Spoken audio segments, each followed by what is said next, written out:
Good morning, Standard 9.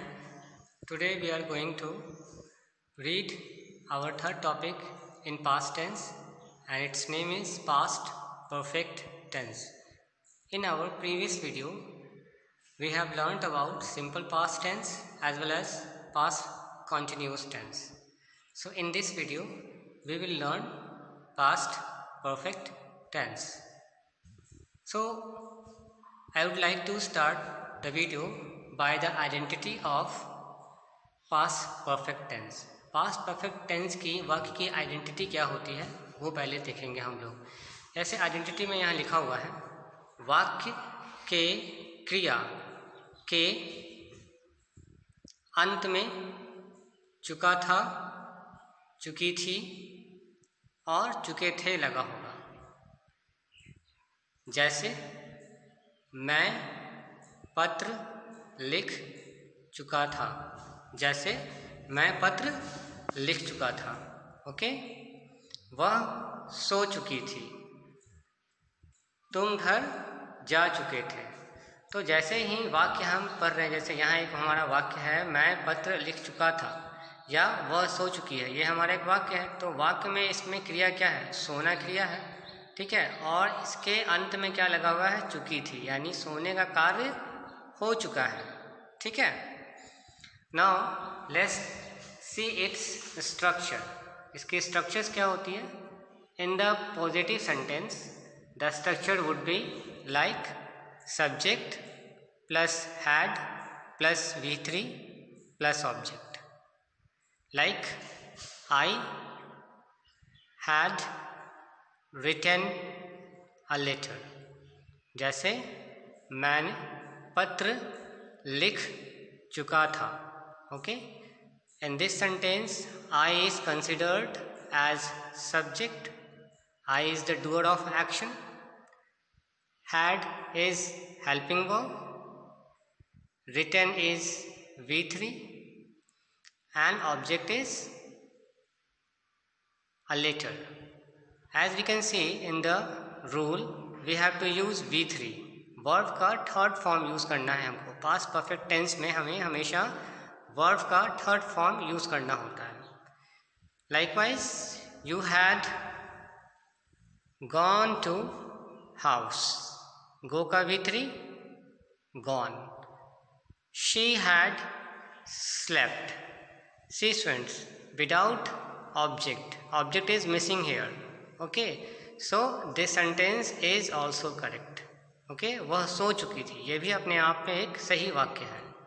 Slept, sleep का V3 slept है। Let's talk about the negative sentence structure. The negative sentence structure is subject plus had plus not plus V3 plus object. It means between subject helping verb and the main verb, what you have to put? Not।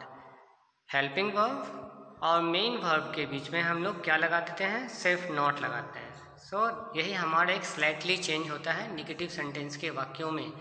Negative sentence के वाक्य जब हम बनाते हैं तो हमेशा ये बात को आप ध्यान रखेंगे कि जो आपका मेन वर्ब है उस मेन वर्ब के पहले आप not लगाओगे, ना कि वर्ब के बाद।